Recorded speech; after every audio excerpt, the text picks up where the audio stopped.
Welcome to Silent Secrets. In today's video, I'm sharing a story I've never told anyone before. My name is Amina. I'm 30 years old. I come from the southern part of an African tribe called Iwabi. For years, this story has lived only in the corners of my memory. Locked away, too heavy to speak, too painful to revisit. But silence is its own kind of prison. Today, I'm choosing to speak, not to reopen wounds, but to show that even in the darkest nights, there is a dawn waiting to rise. Pause. Soft music continues. I grew up in a small, sunburned village surrounded by dry fields and dust. My father was a kind man, a fisherman with tired eyes and strong hands. My mother, a quiet woman who always believed prayer could feed the soul, even when it couldn't fill an empty stomach. We were poor, but we were together, and that felt like enough, until the day it wasn't. Scene 1. The beginning of the end. It started with my father's illness. He'd been coughing for months, his body shrinking, his laughter fading. We had no hospital, no money, and no one to turn to. Every day my mother wept quietly in the corner of our shack, whispering prayers I wasn't sure anyone could hear. One afternoon, as the sun fell behind the hills, 2 strangers arrived in our village. They came in a black jeep, something I had never seen before, and spoke in polished voices that didn't belong to our world. They claimed they were offering work opportunities abroad. They promised good pay, safety, and a better future. They said they needed young, strong women to help care for homes in the city, maids, cooks, assistants. I was only 18, naive, hopeful, desperate. I believed them. My parents believed them too. When the man handed my mother an envelope of money, I thought it was a blessing. I thought maybe this was God answering our prayers. It wasn't. Scene 2. The journey. They took me that same night. No goodbye ceremony, no blessings. Just a hurried promise that I'd send money home soon. The car drove for hours through darkness, the air heavy with dust and silence. We reached a city at dawn, loud, metallic, and overwhelming. They put me on a plane. I had never seen one up close before. I didn't even know where we were going. The man who sat beside me said I was lucky. He smiled as if the world owed him something. When I asked, "Where are we going?" he said only, "Somewhere better." He lied. The next time my feet touched ground, I was no longer free. Scene 3. The house. The place they took me to was enormous, a mansion with glass walls and quiet halls that smelled of polished wood. But something about it felt wrong. There were no family photos, no laughter, no warmth. They told me I would work for a man named Gregory, or Master Greg, as everyone called him. He was tall, gray-haired, and spoke in a calm voice that chilled me more than shouting ever could. His eyes never softened. At first I was given chores, cleaning rooms, washing dishes, feeding the horses in the stable. He had many horses, beautiful, restless creatures that seemed to sense the tension in that house. The first few days were ordinary, until they weren't. It started with control. He took away my phone, then my passport, then my name. I was no longer Amina. I was girl. Pause. Music darkened slightly. He told me what to wear, when to sleep, what to eat. He said it was for my safety, but safety shouldn't feel like a cage. Scene 4. The isolation days turned into weeks, weeks into months. I wasn't allowed to go outside the gates. I wasn't allowed to speak to anyone. The other workers in the house avoided me, their eyes hollow, their words brief. At night, I could hear the horses cry out from the stable. Their restlessness felt like my own.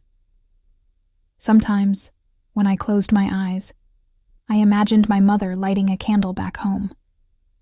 Maybe she still believed I was safe.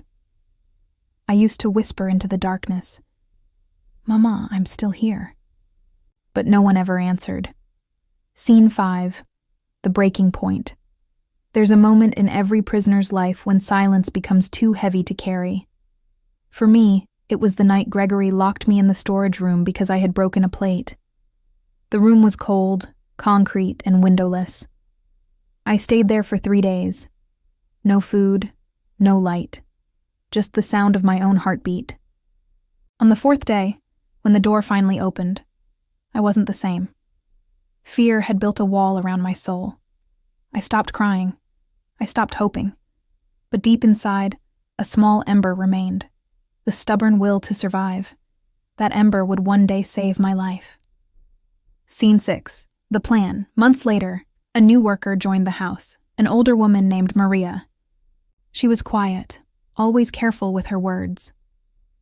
One evening while we were cleaning, she whispered, "You don't belong here." Her voice trembled as she told me what I already suspected. This was a trafficking ring. The people who brought me here had done it to others. Some girls had vanished. Some had escaped and were never found. Maria told me there was a driver who sometimes helped people get out, for a price. It wasn't safe, but it was a chance. That night, for the first time in months, I prayed. Not for freedom, but for courage. Scene 7. The escape. It happened on a stormy night. The wind howled, rain striking the windows like angry fists. Gregory had left for a trip, and Maria said, "Tonight or never." We crept through the corridor, every step echoing in my chest like thunder. The house seemed alive. Every creak of wood felt like an alarm.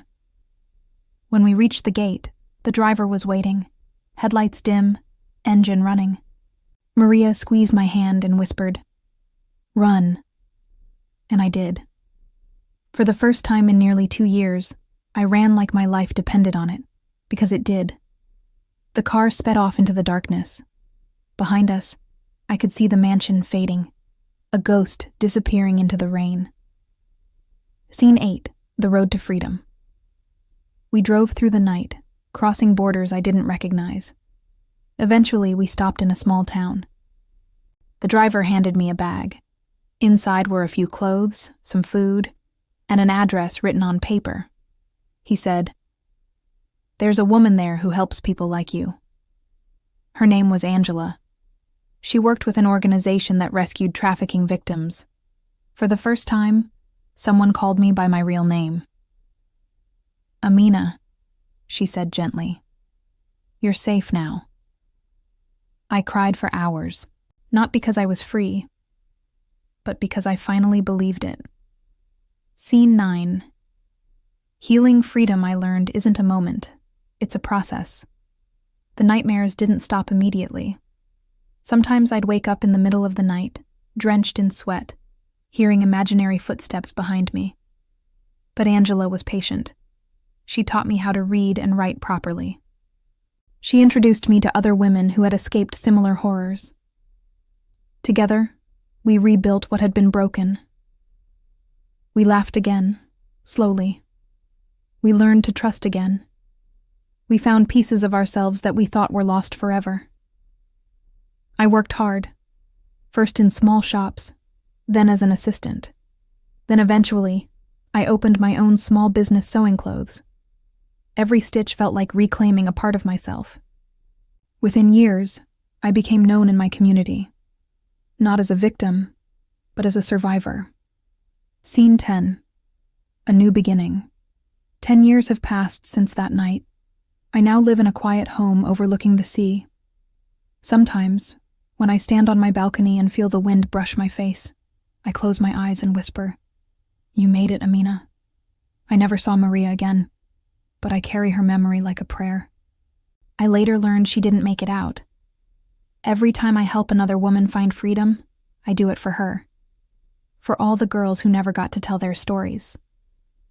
Soft music shifts to hopeful tone. If there's one thing my journey has taught me, it's this. You can cage a body, but you can't kill a soul that refuses to surrender. My scars are reminders, not of pain, but of survival. I share this story because silence protects the wrong people. And stories set us free. Thank you for listening to my story. If this touched your heart, please support Silent Secrets by liking, sharing, and subscribing. Somewhere, someone is still trapped in the dark. Your awareness might be the light that helps them find the way out. Music fades out slowly. This is Amina's truth. This is her freedom. This is her silent secret.